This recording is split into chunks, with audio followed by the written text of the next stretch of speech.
Olá, bom dia a todos.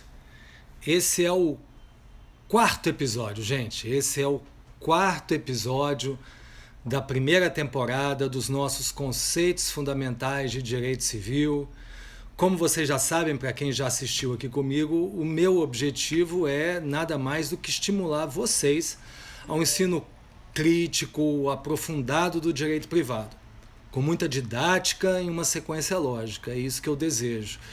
Cada episódio varia, oscila entre 40 minutos, uma hora no máximo. E ao final de hoje eu adiantarei o tema da minha próxima aula.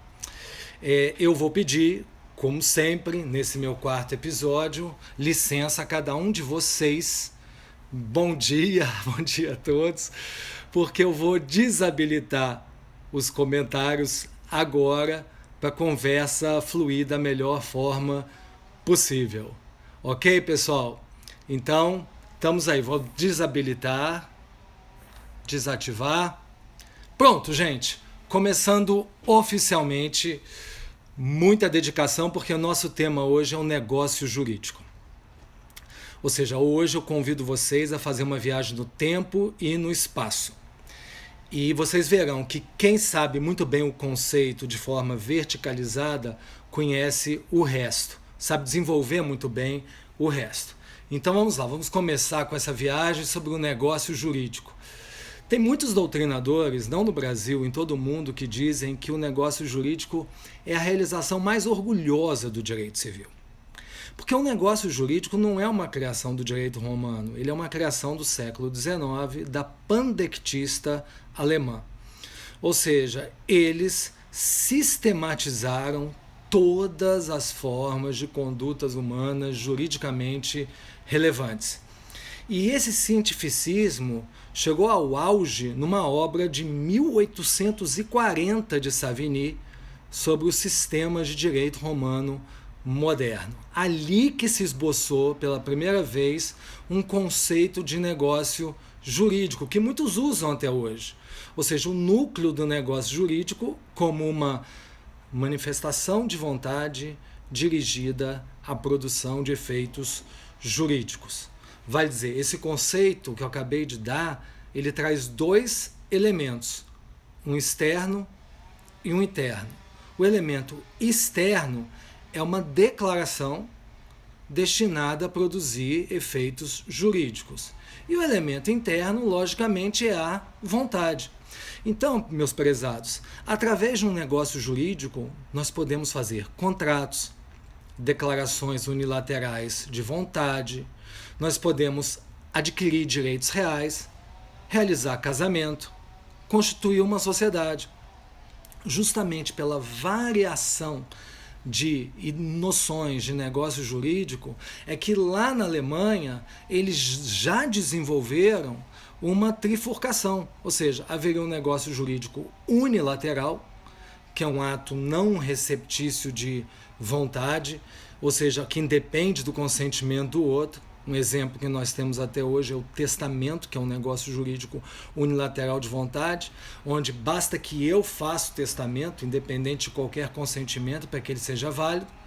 O negócio jurídico bilateral de vontade, onde duas vontades concordam, apesar de haverem interesses contrapostos, um compra, um vende. Um quer locar, outro quer ser o locador. Ou seja, a ideia é de que todo contrato é um negócio jurídico bilateral.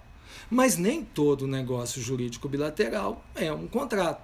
Exemplo, uma remissão. Eu quero perdoar a dívida que você tem comigo. É um negócio jurídico bilateral. Precisa de duas vontades contrapostas, mas não é um contrato. É um modo de extinção de obrigações. Prezados, para além do negócio jurídico unilateral e do negócio jurídico bilateral, ainda existe um negócio jurídico plurilateral, quando várias vontades perseguem um idêntico direcionamento. Existe apenas um centro de interesses, que é no caso de pessoas, sócios que querem constituir uma sociedade. Enfim, ponham em mente, para quem está chegando agora, o negócio jurídico ele é um conceito central do direito privado. até hoje.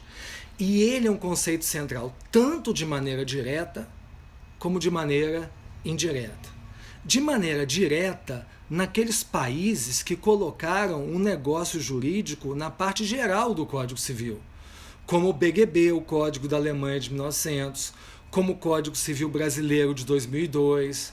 Qual que é a grande vantagem de ter uma ideia de negócio jurídico na parte geral do código? A grande vantagem é que, a partir da parte geral, canaliza-se o exercício da autonomia privada pela parte especial. Ou seja, quando há um conceito de negócio jurídico na parte geral, o raciocínio de todo o Código Civil passa a ser sistemático, fica tudo mais coerente. Só que tem outros países da Europa onde o negócio jurídico é um conceito doutrinário muito forte, mas ele não está no Código Civil. É o caso do Código Civil francês. Lá não legisla sobre negócio jurídico. Todas as manifestações do negócio jurídico lá na França, eles põem no direito das obrigações. Mas, de qualquer jeito, repito, a doutrina tem o negócio jurídico como um conceito fundamental em todos esses países. Para ser direto, só tem um país da Europa que despreza o negócio jurídico, é a Inglaterra. Como os ingleses são muito pragmáticos, isso é próprio das jurisdições da common law, eles falam, para que esse conceito abstrato de negócio jurídico? Vamos colocar tudo sobre forma, validade, interpretação, eles colocam tudo na teoria geral dos contratos. Eles acham que assim eles evitam reiterações, não é? Mas tira a Inglaterra, o resto está conosco, ou seja, a teoria do negócio jurídico como algo fundamental no direito civil. E mesmo no Brasil. Porque no Brasil, o que vocês estudam sobre negócio jurídico? Que um negócio jurídico seria uma espécie de fato jurídico. Hoje eu não vim conversar com vocês sobre a teoria do fato jurídico. Podemos até combinar para a próxima temporada um dos episódios ser a teoria do fato jurídico, mas hoje não.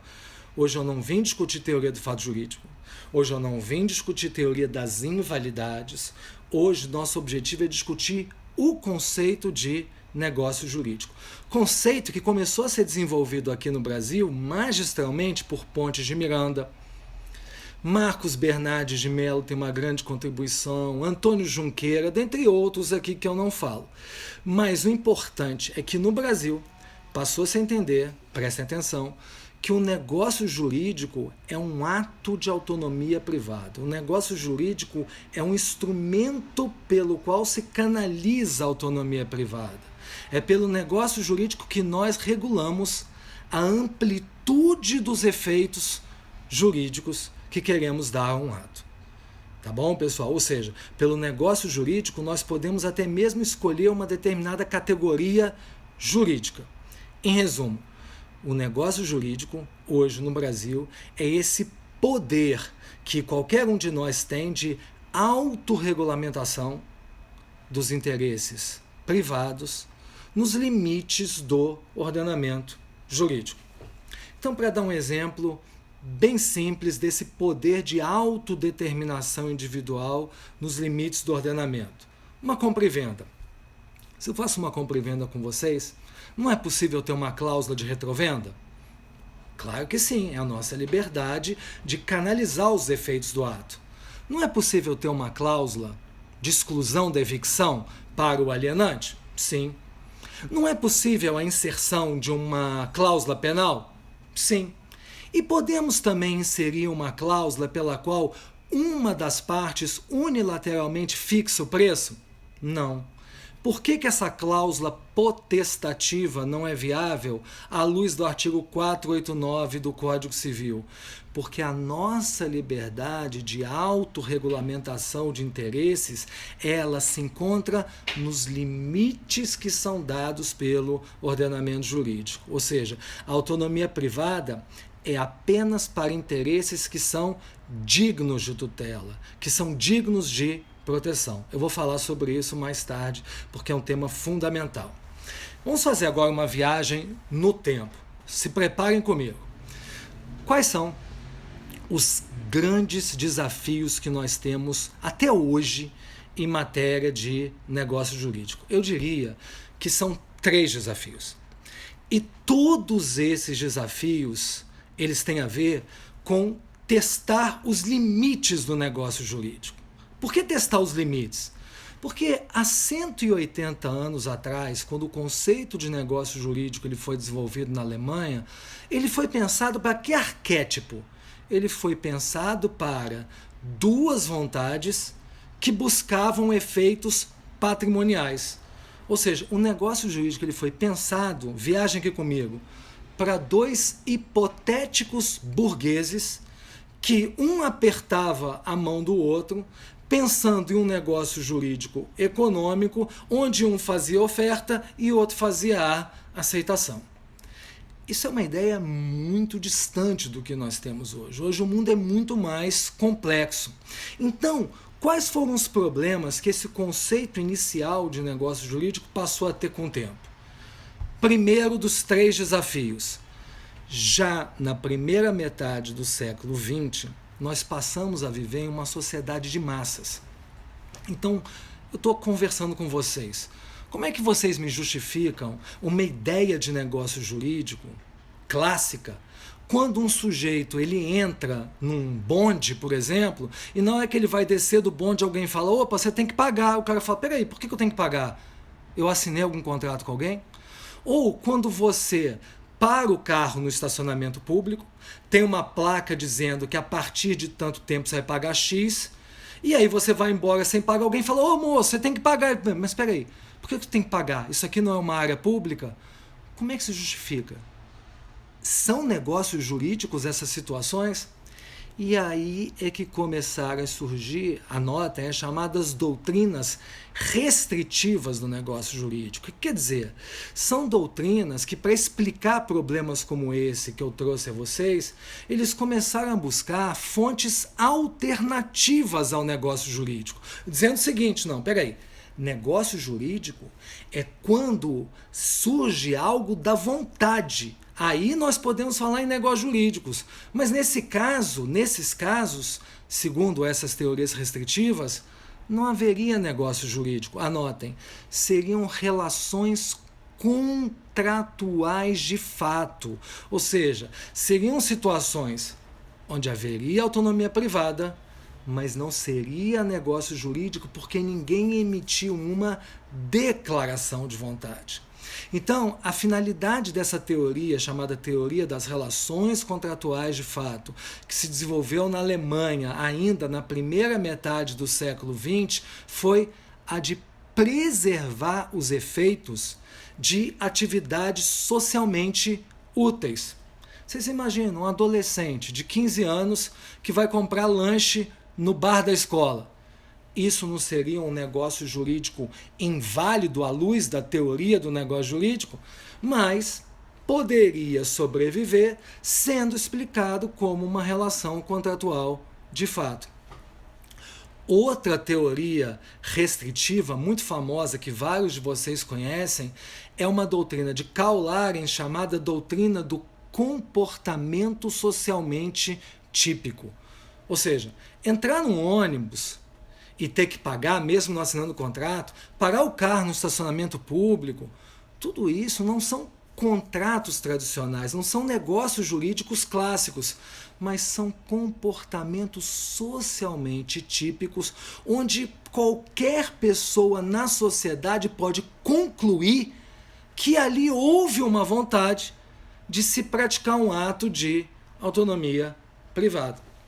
E mais, nessa mesma época, prezados, se desenvolveram doutrinas expansivas do negócio jurídico. Então acompanhem comigo. Já não são doutrinas restritivas agora. São doutrinas expansivas. O que são essas doutrinas expansivas? São aquelas que procuram fundamentar o negócio jurídico não mais no aspecto subjetivo e vago da vontade, mas procurar uma explicação objetiva para o negócio jurídico. As primeiras que surgiram foram aquelas que disseram, olha, o fundamento do negócio jurídico não está na vontade, que é muito fúlgida, mas na declaração. Essas teorias não vingaram muito porque pegar uma declaração, pegar um papel, isso foge muito da essência da vontade, perde a natureza humana do negócio jurídico. Então, quais foram as teorias objetivas mais importantes que surgiram? Eu quero que vocês anotem.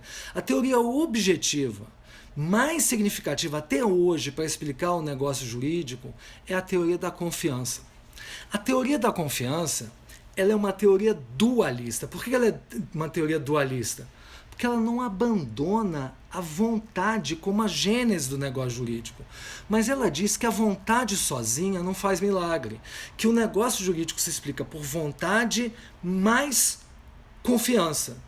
Ou seja, que em muitos casos as pessoas, elas não fazem negócios jurídicos escritos, mas elas realizam, preste atenção, comportamentos concludentes, declarações tácitas de vontade, onde é a confiança da sociedade que objetivamente deduz que ali existe uma vontade.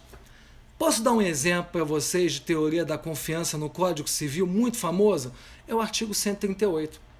Quando vocês estudam o erro, o que diz o artigo 138 do Código Civil?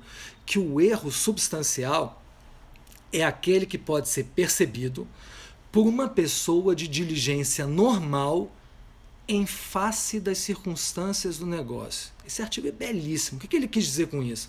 Que uma pessoa só pode anular o negócio jurídico por erro, não é simplesmente dizendo ao juiz, seu juiz, eu errei, eu tive uma falsa percepção da realidade. Não, isso não basta. Não basta a falha na sua vontade. O fundamental é que o destinatário, a pessoa que recebeu a sua vontade, ela pudesse perceber naquela situação, qualquer pessoa percebesse que você estava se equivocando. Então imagina a situação de um sujeito que vai numa feira livre, num mercado desses de rua, e compra um relógio de ouro de R$100 pensando que é de ouro mesmo. Depois ele fala, seu juiz, eu quero anular o negócio jurídico, esse relógio não era de ouro, ele só era folheado. O juiz não vai anular esse negócio jurídico. Por quê? Porque à luz da ideia de confiança, de cognoscibilidade, qualquer pessoa que te vendeu o negócio, ela não poderia perceber que diante daquelas circunstâncias que você acreditava que aquele relógio era de ouro. Então a ideia da teoria da confiança é sair do texto para o contexto. É pensar que hoje, por isso que essa é uma questão muito atual, que hoje o fundamental no negócio jurídico não é só a vontade de quem emite, é a ideia da comunicação, é a ideia da compreensão, que a declaração de vontade não é um ato individual, é um ato social. Por isso Miguel Reale fala com propriedade do direito como linguagem, mas não a linguagem do declarante, a linguagem nossa, dos destinatários dessas declarações de vontade. E eu digo, pessoal, da atualidade dessa discussão, porque hoje, em 2020, as pessoas não manifestam vontade mais, muitas vezes assinando contratos. Elas manifestam vontade por meio digital, por meio eletrônico, por um clique, por um e-mail, por uma linguagem de libras. Pessoas com deficiência manifestam vontade através de apoios. Então esse mundo é complexo demais para que vocês apenas tenham aquela visão romântica de um negócio jurídico movido pela ideia da vontade. Maravilha? Anotem aí. Qual que é a segunda grande crítica à concepção clássica do negócio jurídico? A segunda crítica já vem na segunda metade do século XX. Na segunda metade do século XX, há uma ampliação nas fronteiras do autogoverno. Por que essa ampliação nas fronteiras do autogoverno? Porque começa-se a pensar fora da caixa. Opa, autonomia privada não é mais apenas liberdade negativa. Parou. O que é liberdade negativa? No na ideologia liberal, liberdade negativa significava que todos nós tínhamos uma liberdade de fazer contratos, numa noção apenas que a liberdade era um espaço formal de não coerção. Era um espaço onde o Estado não invadia a minha vida e eu poderia então realizar negócios jurídicos. Ou seja, era uma ideia de liberdade na propriedade. Era uma ideia de liberdade para realizar negócios jurídicos patrimoniais sem a intromissão do Estado. Mudou. Essa liberdade ampliou. Além da liberdade negativa como espaço de não coerção, passamos a viver uma liberdade positiva. O que é uma liberdade positiva? É a ideia de negócios jurídicos como um espaço de promoção de escolhas pessoais. É a ideia de negócio jurídico como um espaço para você realizar o que você valoriza no âmbito existencial. Anotem no seu caderno. Passamos a ter negócios jurídicos sobre direitos da personalidade. Isso. Então imagina, o que é um termo de consentimento informado na relação médico-paciente? É um negócio jurídico de direitos da personalidade sob a intervenção em corpo alheio. O que é uma doação de órgãos? Negócio jurídico de direitos da personalidade. Diretiva antecipada de vontade. O mesmo. Gestação de substituição. Negócio jurídico entre a mãe hospedeira e a mãe biológica. Todos esses negócios jurídicos baseados na ideia de liberdade positiva. E a partir daí, sempre quando surgem novas ideias, surgem novas perguntas. E as perguntas que surgiram foram: é possível, através de um negócio jurídico, uma limitação voluntária de direitos da personalidade? Como assim uma limitação voluntária de direitos da personalidade? É possível que uma pessoa, através de um negócio jurídico, realize um ato de autocontenção da sua integridade física, um ato de autocontenção da sua intimidade? Vou dar um exemplo. Imagina que qualquer um de vocês resolve agora ser atleta e praticar vale tudo. Isso não é um ato de autocontenção da integridade física? Imagina que qualquer um de vocês ou eu resolve escancarar a vida nas redes sociais. Isso não é um ato de autorrestrição da intimidade? É. E esses atos, eles são válidos e eficazes? Esses negócios jurídicos são admitidos pelo ordenamento jurídico? A resposta vai variar conforme 4 critérios objetivos. Primeiro critério objetivo. 1. Essa prática, ela é socialmente justificada? Ou seja, a sociedade, de um modo geral, ela entende que essa prática é legítima? Para mim, Nelson, nos 2 casos, a resposta é sim. Segundo, há um legítimo interesse do titular? Sim, praticar luta, praticar ultimate fighting é um ato legítimo, hoje em dia, segundo a mentalidade social vigente. Jogar a vida nas redes sociais, idem. Terceiro, esses atos são revogáveis? Sim, a hora que eu quiser eu quero. Não mais faço vale tudo. Não mais estarei nas redes sociais. Quero me recolher, quero ter uma vida agora mais reservada. E quarto, esses atos ofendem interesses de terceiros? Em princípio, não. Lutar vale tudo. Nem entrar nas redes sociais, em princípio, não ofendem interesses terceiros. Então, a resposta é sim. São negócios jurídicos de direitos da personalidade, praticados por declarações tácitas de vontade, muitas vezes, que são perfeitamente válidos e eficazes. Mas aí, fiquem comigo, hein, gente? Vem uma outra pergunta. É possível, através de um negócio jurídico, a renúncia a direitos da personalidade? Aí nessa hora você fala, não, Nelson, os direitos da personalidade são irrenunciáveis por negócio jurídico. Nananina, não. Irrenunciável é a dignidade da pessoa humana. A dignidade da pessoa humana, sim, ela é o limite dos limites. Ela é um imperativo categórico kantiano, ou seja, ninguém pode, através de um contrato, de um negócio jurídico, se coisificar. Através desse negócio jurídico eu vou me escravizar, mesmo que seja um escravo sexual. A partir desse negócio jurídico, eu vou contrair obrigações com ofensa à minha integridade física, ofensa à minha honra. Não. Aí a sanção é a nulidade. Porém, existe uma esfera de disponibilidade, que permite a renúncia permanente a direitos da personalidade para que eu possa promover a minha dignidade como pessoa humana. Vocês falam, existe? Sim. Deixa eu dar um exemplo para vocês de um espaço de renúncia a direitos da personalidade, onde, percebam bem, eu estou renunciando a um direito da personalidade para promover a minha dignidade. Pessoa trans. Vão lá na ADI 4275 lá do STF. O que a ADI 4275 do STF ela permitiu?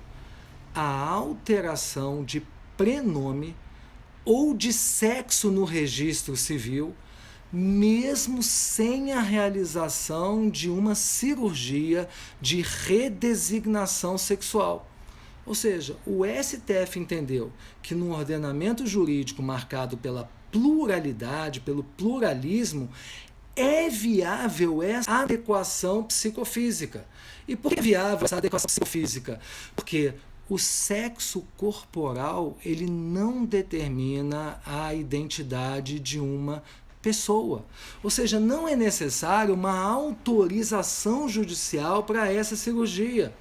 Porque o Estado ele apenas reconhece a identidade de uma pessoa.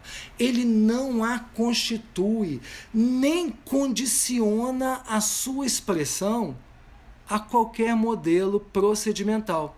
Então, em resumo, pessoal, quando alguém te perguntar em 2020, o que significa o livre desenvolvimento da personalidade? Você diz, em 2020, o livre desenvolvimento da personalidade significa que quando uma pessoa realiza um negócio jurídico, tanto ela pode realizar direitos da personalidade, mas ela também pode dispor parcial ou totalmente de direitos da personalidade, desde que esse ato dispositivo seja para que ela promova a sua dignidade. Isso é muito importante. E qual é, senhoras e senhores, a terceira crítica que existe ao conceito de negócio jurídico? Eu gostaria de dizer para vocês que a terceira crítica ela é a mais forte e ela vem no Brasil, principalmente a partir da Constituição Federal de 1988. A terceira crítica ela diz respeito à própria subsistência do conceito de negócio jurídico. A terceira crítica eu vou dividir em três, hein? Ela é tão pesada que eu vou dividir em três. Primeiro, essa crítica vem da ideia de que o negócio jurídico ele é um conceito muito individualista. Ele só pensa naquelas pessoas que realizam um negócio jurídico como se não existisse um mundo além deles. Anotem, essa crítica ela vem acompanhada da ideia da funcionalização do negócio jurídico. O que seria essa ideia de funcionalização do negócio jurídico? Que a autonomia da vontade não é a mesma coisa que a autonomia privada. São dois conceitos diferentes. A autonomia da vontade seria um fim em si. Ou seja, eu, Nelson, faço um contrato com um de vocês e o que importa é a nossa vontade como suporte fático, o que importa é a utilidade econômica que a gente persegue e ponto final. Só que a autonomia privada seria um conceito diferente. A ideia de autonomia privada é que a nossa autonomia é apenas um valor dentro de um quadro constitucional que tem outros valores. Ou seja, Para o ordenamento jurídico, além da autonomia privada, existe a dignidade da pessoa humana, existe a solidariedade, existe a igualdade material, existe a justiça, e todos esses princípios, eles concorrem em um negócio jurídico. Em resumo, a ideia da funcionalização do negócio jurídico é que nós temos que pensar negócio jurídico não apenas como um ato econômico das partes, mas, para além disso, como as razões pelas quais esse ato ele é realizado. Ou seja, além das razões das partes, existem os interesses práticos do ordenamento jurídico. Existem as aspirações práticas do ordenamento jurídico.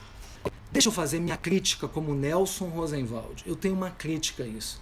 Eu tenho muito receio quando se fala que o negócio jurídico, ele não é só a nossa vontade, ele é condicionado pelo bem comum, ele é condicionado pelo interesse social.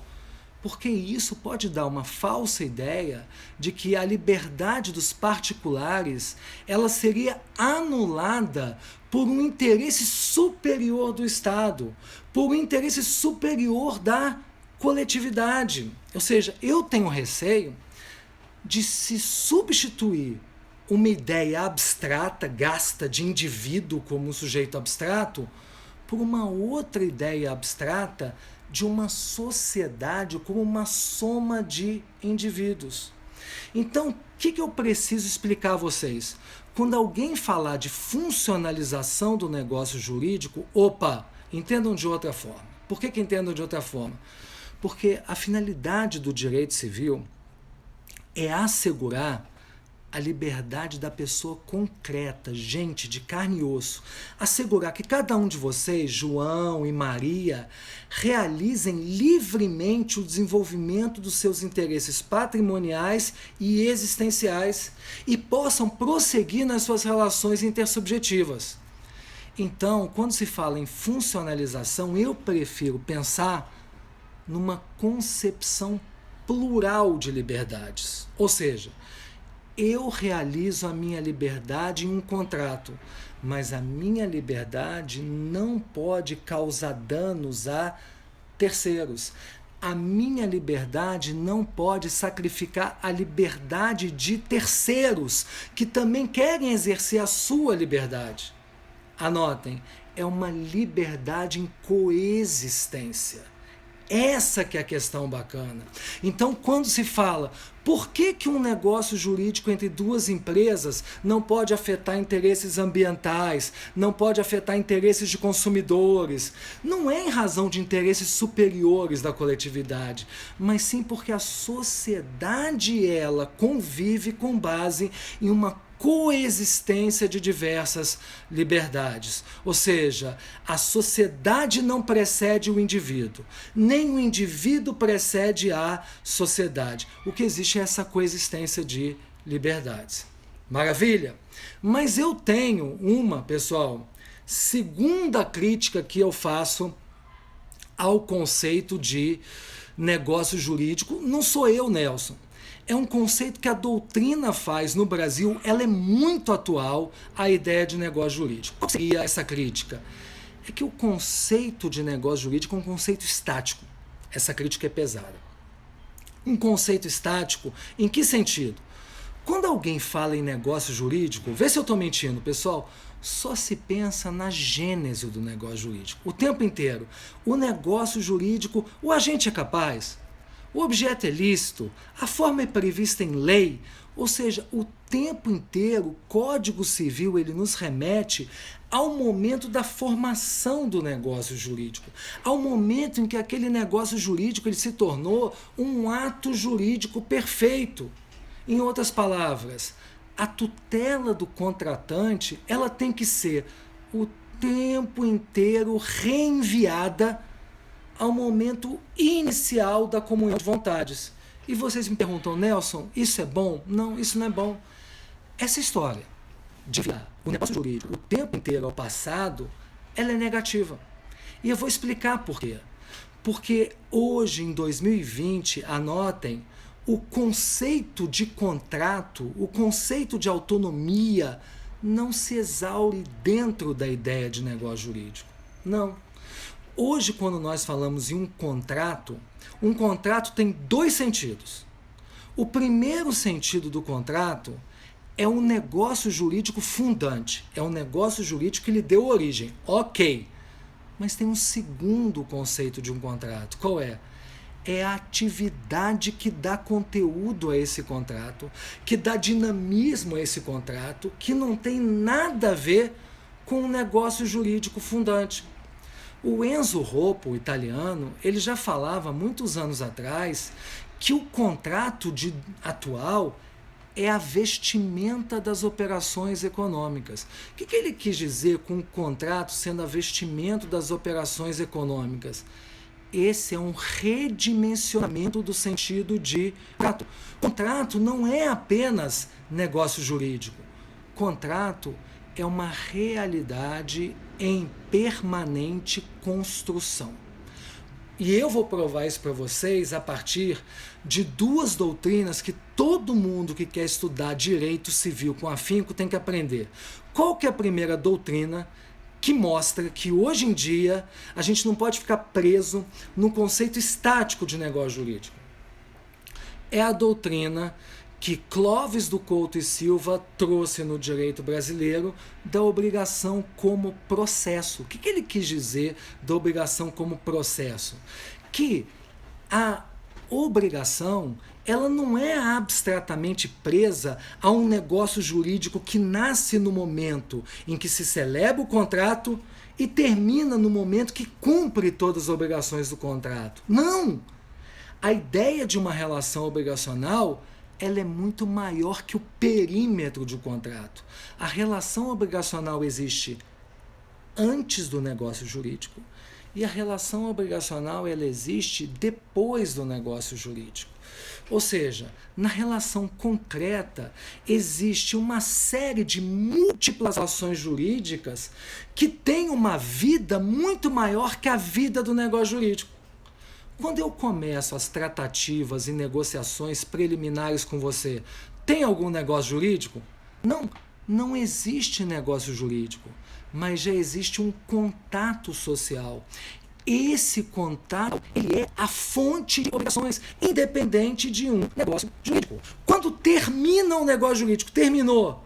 Por que se fala numa responsabilidade pós-negocial? Pós-contratual, porque existem outras obrigações que não têm como fundamento o negócio jurídico. Elas têm como fundamento os deveres anexos da boa-fé objetiva, deveres de proteção, cooperação, informação, para muito depois do negócio jurídico. Então percebam, o negócio jurídico ele tem essa ideia estática porque a declaração de vontade ficou presa lá atrás. Só que existe toda essa atividade contratual que ultrapassa a ideia do negócio jurídico fundante, ok? Mas não é só essa teoria que eu quero que vocês lembrem, a teoria da obrigação como processo de Clóvis do Couto e Silva. Tem uma outra teoria que foi desenvolvida no Brasil por Ronaldo Porto, que é a teoria dos contratos relacionais. O que significa essa ideia dos contratos relacionais? É uma tendência atual de desmaterialização do negócio jurídico. Por que desmaterialização? Porque quando as pessoas pensam em negócio jurídico, elas pensam que o objeto do negócio jurídico é um dar, é um fazer, ou seja, é um objeto, é uma coisa, é uma atividade. Nos contratos relacionais, não. Os contratos relacionais transcendem a ideia, porque nos contratos relacionais, olha que genial, as partes, elas criam regras procedimentais que são adaptáveis às mudanças de circunstâncias.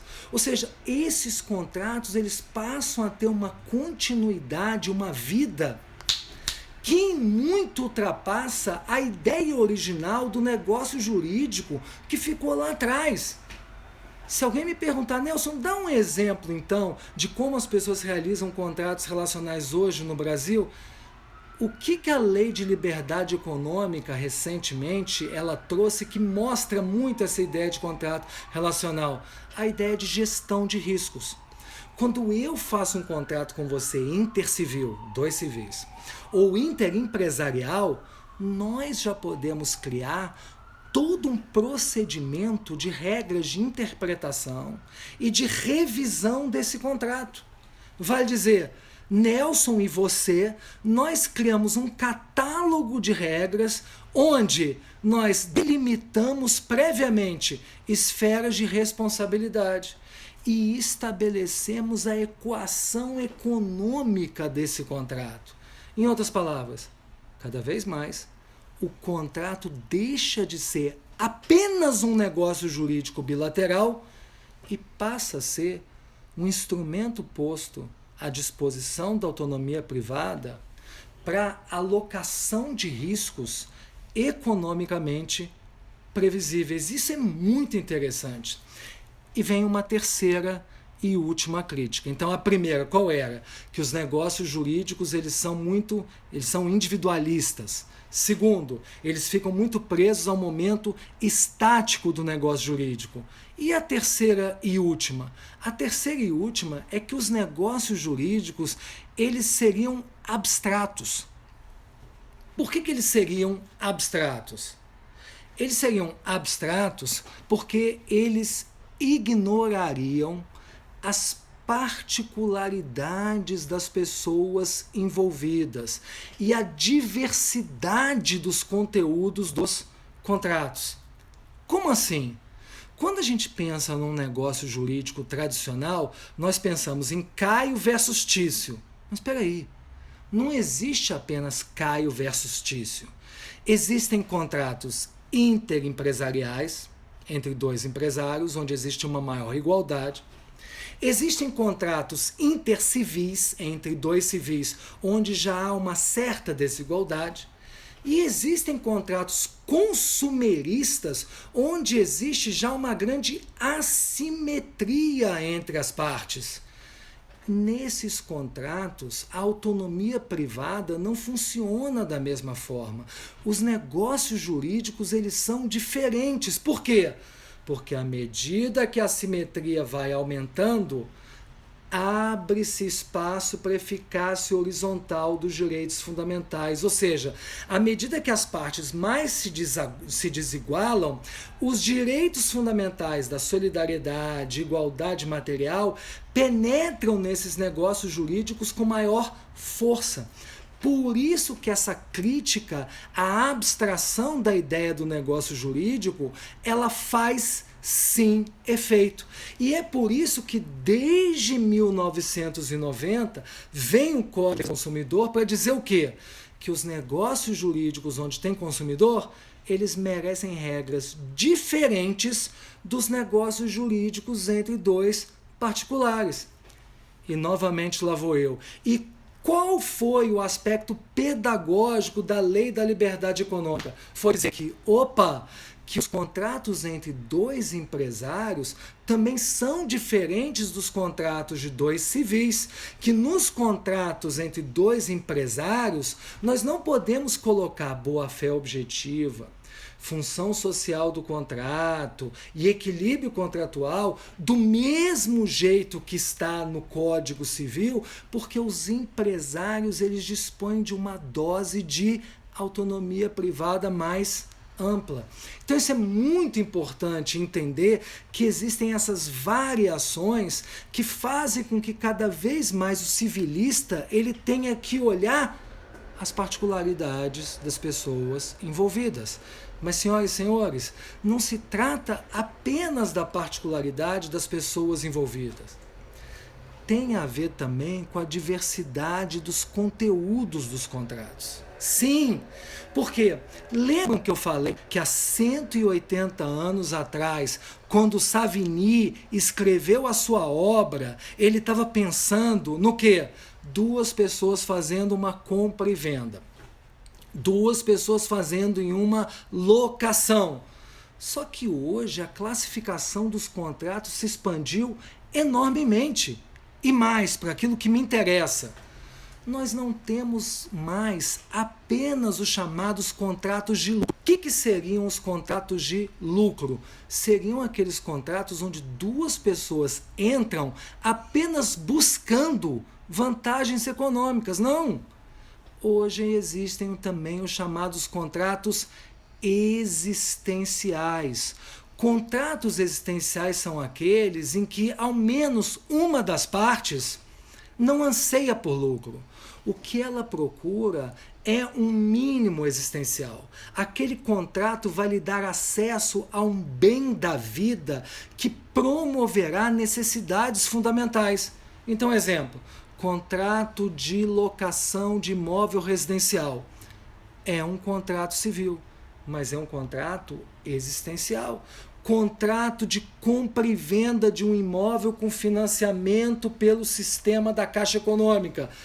É um contrato existencial para aquele que busca um bem mínimo existencial. É claro que as regras para os contratos existenciais, elas são diferentes dos contratos de lucro. Por quê? E para quem está me acompanhando desde o princípio da exposição vai entender. Porque eu já não estou falando aqui de liberdade negativa, que é um espaço de não coerção do sistema, nem estou falando de liberdade positiva, que é um espaço de autodeterminação, realização de direitos da personalidade.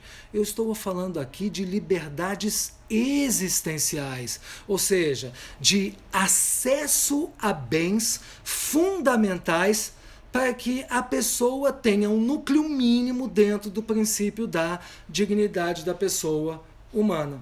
Então, em resumo, pessoal, sabe o que eu quero dizer para vocês? Vocês que estão me acompanhando devem estar pensando assim, ô Nelson, então já era. Negócio jurídico está sepultado em 2020 porque ele recebeu, desde a primeira metade do século XX, uma série de críticas, começando pelas críticas quanto ao significado da vontade, críticas quanto à questão da patrimonialização, até chegar às críticas atuais. Por incrível que pareça, o conceito de negócio jurídico ele está mais vivo do que nunca. Apesar de tudo, o conceito de negócio jurídico se mantém extremamente sólido e atual. E sabe por quê? Porque os alemães são geniais. Porque eles pensaram num conceito de negócio jurídico que seja plenamente adaptável às gerações sucessivas. Um conceito camaleônico de negócio jurídico capaz, muitas vezes, de se adaptar a todos os valores das sociedades subsequentes. E eu vou dar, para terminar nosso encontro, 2 exemplos que demonstram irrefutavelmente a atualidade do conceito de negócio jurídico. Primeiro, o que significa tomada de decisão apoiada? Para quem estava no último encontro comigo, tomada de decisão apoiada, se vocês forem no artigo 1783, letra A, do Código Civil, está dizendo que a tomada de decisão apoiada é um processo. Mas esse processo começa com um negócio jurídico. Nelson, uma pessoa numa situação de vulnerabilidade psíquica, sente que não consegue mais fazer negócios jurídicos sozinhos e elege João e Maria como seus apoiadores. Isso é um ato de autodeterminação, onde Nelson senta na mesa com João e Maria e eu, utilizando a minha liberdade, determino com vocês 2 apoiadores aonde eu quero que vocês me auxiliem, aonde a minha vontade está fragilizada. Isso não é um conceito clássico de autonomia privada, onde os apoiadores podem me ajudar não apenas em negócios jurídicos patrimoniais, como em negócios existenciais? Isso é maravilhoso, isso é um exemplo que mostra que o negócio jurídico está vivo. Segundo e último exemplo, quem gosta aí de processo civil, vai no artigo 190 do CPC de 2015. O que tem ali? Negócio jurídico processual. Negócio jurídico processual, vocês que estão me vendo, é o reconhecimento da liberdade das partes para estabelecer o quê? Uma gestão procedimental sobre direitos, não é isso? Que permitam a autocomposição. Então, eu e você, depois do CPC de 2015, o que nós podemos fazer? Acordos processuais ou pré-processuais, onde haverá uma modulação dos procedimentos. É claro que nós não podemos modular qualquer procedimento, porque essa modulação é limitada exatamente pelo ordenamento jurídico. Então, não é possível negócios jurídicos processuais quando esses acordos violam direitos fundamentais processuais. Não é possível negócios jurídicos processuais sobre direitos que sejam irrevogáveis. Mas, de um modo geral, o próprio processo civil está reconhecendo o quê? Eu até brinco com os meus amigos que são processualistas. Os processualistas estão vestindo as sandálias da humildade para dizer que o processo civil ele não é só uma técnica. Ele é uma técnica a serviço de uma ética de direito material. Como dizia o Cândido Dinamarco, lá atrás, as normas de processo civil não foram criadas em um laboratório. As normas de processo civil, elas só importam na medida em que elas sejam efetivamente valorizativas, elas valorizem os interesses das pessoas que são as partes nos processos. Então eu me despeço dizendo que o meu objetivo hoje com vocês foi falar sobre o negócio jurídico como um conceito fundamental de direito civil. E eu acho que vocês viram a importância do negócio jurídico ao longo desses mais de 180 anos. E pessoal, para terminar, qual vai ser o nosso próximo encontro na quarta-feira, às 11 horas, dia 8 de julho, quarta-feira, às 11 horas. Estão preparados? Prescrição. Conceito fundamental de direito civil, prescrição. Até a próxima quarta-feira. Eu me despeço. Um grande abraço a todos. Se cuidem. Fico muito feliz de ter vocês aqui. Tchau, pessoal.